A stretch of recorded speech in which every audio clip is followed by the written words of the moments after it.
Thank you everybody for being here today, where we are going to celebrate. La época más importante del año, celebramos la Navidad. Where we celebrate the most beautiful time of the year, Christmas. Y en especial, cuando esta época de Navidad está tan cerca de una época de prosperidad que se acerca en esta gran nación. Prosperity, that's what we celebrate in Christmas.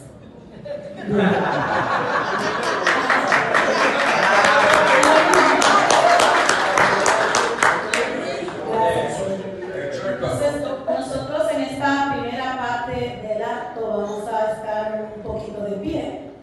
We want everybody to please stand up. Porque vamos a hacer reverencia para entonar los himnos de Estados Unidos y de la República Dominicana. We would please like to sing our national anthems.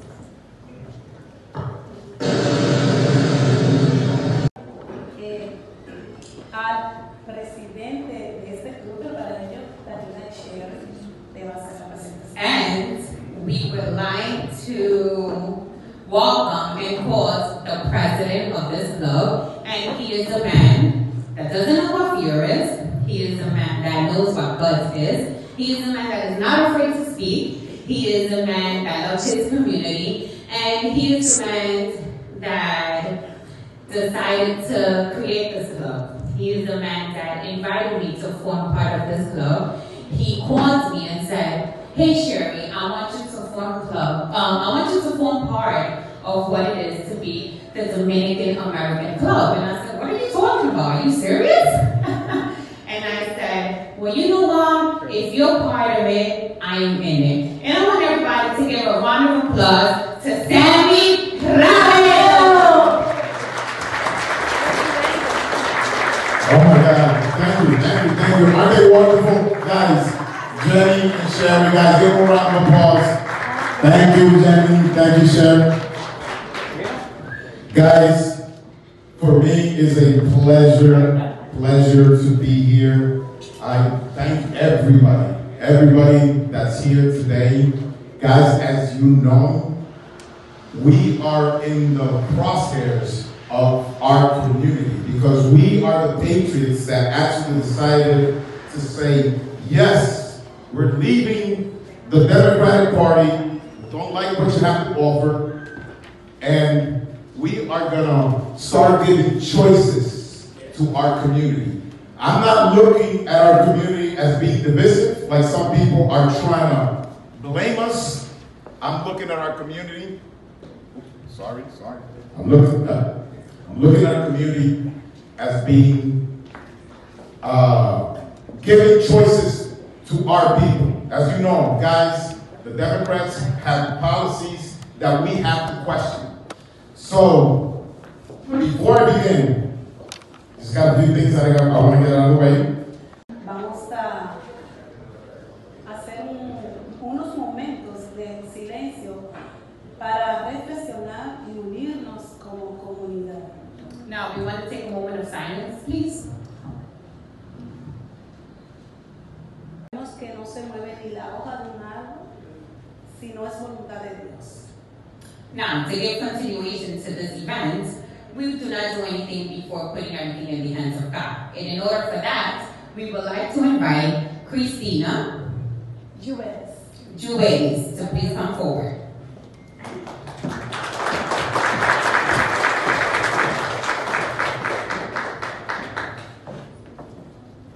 Agradecemos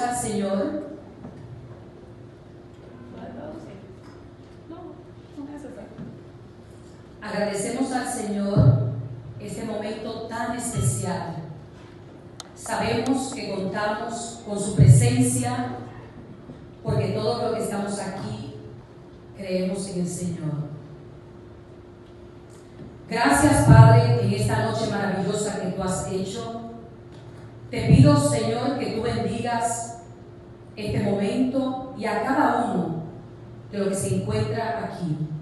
Te pido por los familiares y por cada uno de los miembros que vienen de camino, para que tú los guardes y podamos compartir este momento tan especial que tú has permitido que se dé esta noche.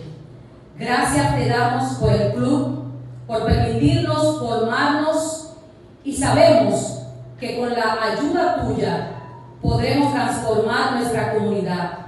Agradecemos a cada uno de los miembros y a cada uno de los que formamos la junta directiva. Sabemos que tenemos un compromiso y hacemos este compromiso delante de ti en esta noche. Bendecimos a cada uno de los que se encuentran aquí y esperamos que sea una noche maravillosa y que podamos disfrutar en tu presencia. Gracias te doy, Señor, en el nombre de Jesús. Amén. Muchísimas gracias, Cristina Lluveres. Pueden sentarse. Muchísimas gracias a todos. Vamos a hacer unos momentos de silencio para reflexionar y unirnos como comunidad. Now, we want to take a moment of silence, please. What's the message to the Latin community in New York City and anywhere around the world? Well, look, 46 years ago, I started the Guardian Angels in the Bronx. It was all Latinos. If I had to depend on whites and blacks, there'd be no Guardian Angels. So they can come together when they believe in a cause. They're not going to be blinded. Oh, I got to be a Democrat. And so they're free agents, and they understand what the Republican Party stands for, their values. And the Democrats have forsaken them. They've allowed crime. They've taken care of the migrants. They've forsaken our people. So I personally have experienced this. And now you see with the victory of Donald Trump and the incredible number of Latinos who came out to vote for Trump against the Democrats, we have momentum, which we're going to take into the mayoral election, city council elections, and the Bronx should never be forgotten again. Because right now, nobody talks about the Bronx. They woke up when Donald Trump showed up at Crotona Park and then went up to Castle Hill to the barbershop, and then all of a sudden, oh, the Bronx. That's where the turnaround for Trump took place, the Bronx. When we talk about the future of New York City, we will see you in front. Will you be running officially for mayor? Oh, yeah, I'm already running for mayor. 2025 as a Republican. And hey, if Eric Adams, you want to become a renter Republican, come into the ring of fire, because it ain't going to be easy for you after everything you've done to our city. The other thing is, the minority will soon be the majority, the Latinos. You are the majority in terms of numbers. You just got to put aside your differences. Too many Latinos are fighting all the time. Puerto Ricans, Dominicans, Mexicans, Central Americans. If you come together, you will have a citywide office. You should have a mayor. You should have a controller. You should have a public advocate. Latinos come out and vote for everybody else. How come they don't have anybody citywide or statewide? Not a governor, not the controller, nothing. So you say to yourself, wait a second, shouldn't we be an attorney general? No. Why do they all depend on you Democrats to elect them? And right now it's African Americans, and yet they're a minority. You're double their population. Time for Latino power. Now, let's talk about the Dominican American Republican Club. Yeah. Together here, we see more people gathering together. Sammy is in front.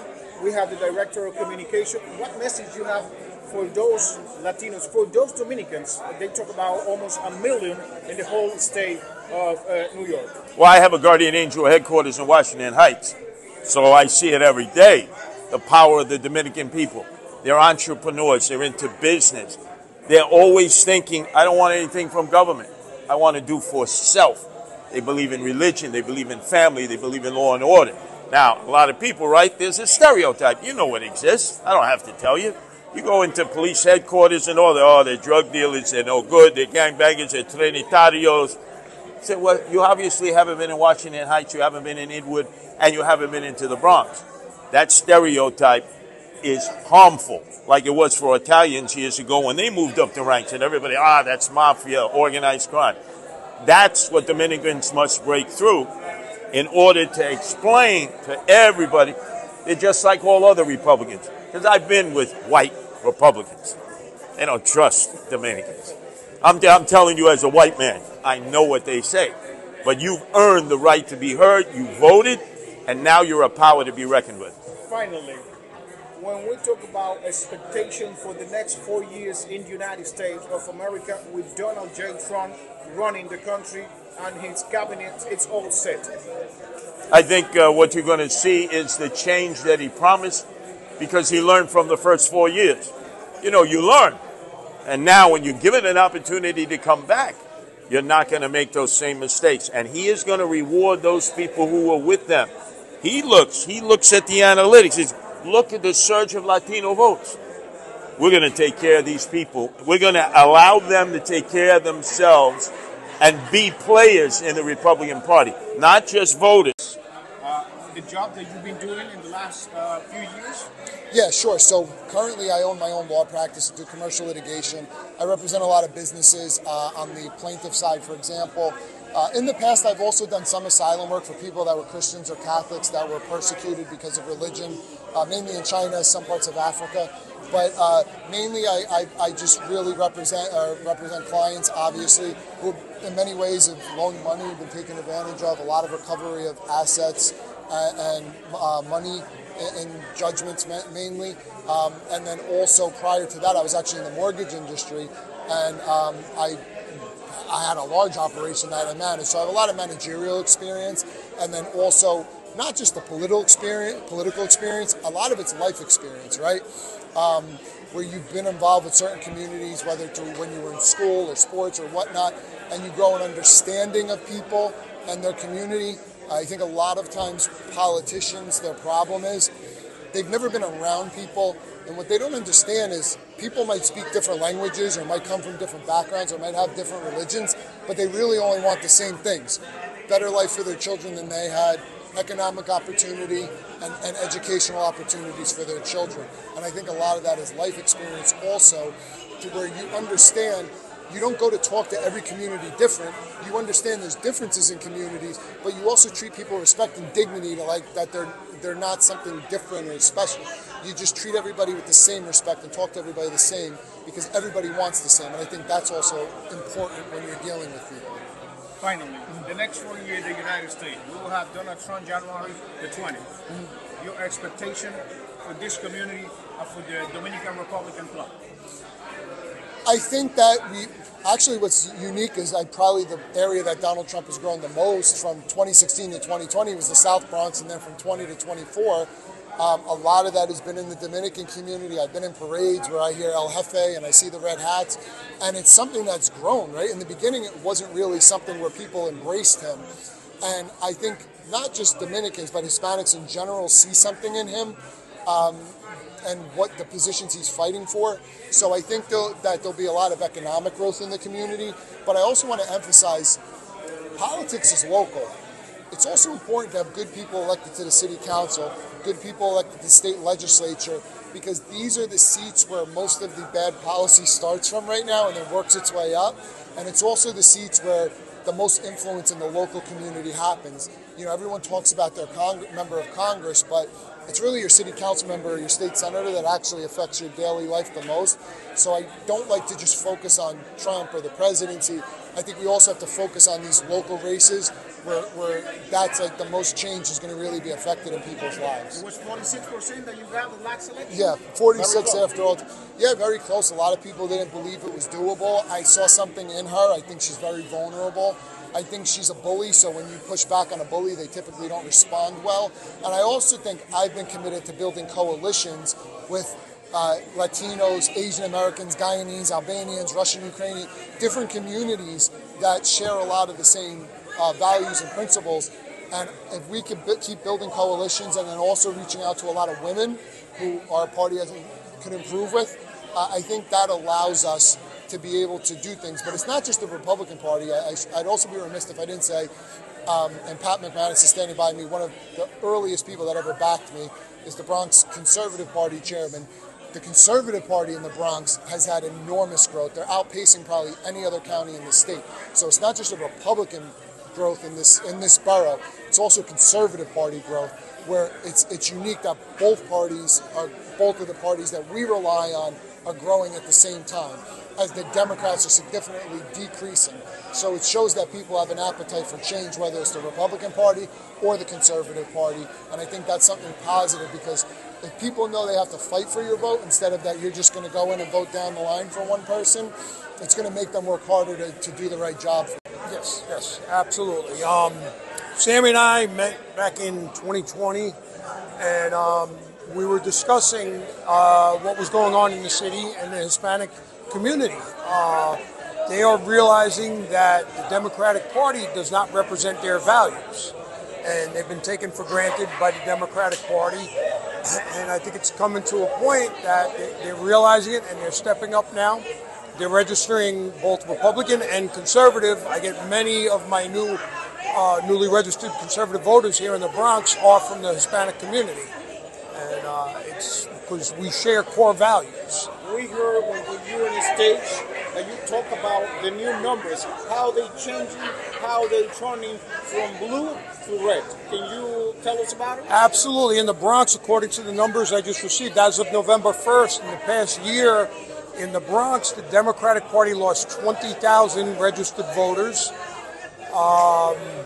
The Republican Party gained 6,500, and my party, we gained 300, and a little over 300.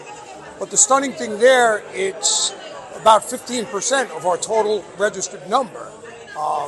So this shows that the people no longer want to take what the Democratic Party is giving them.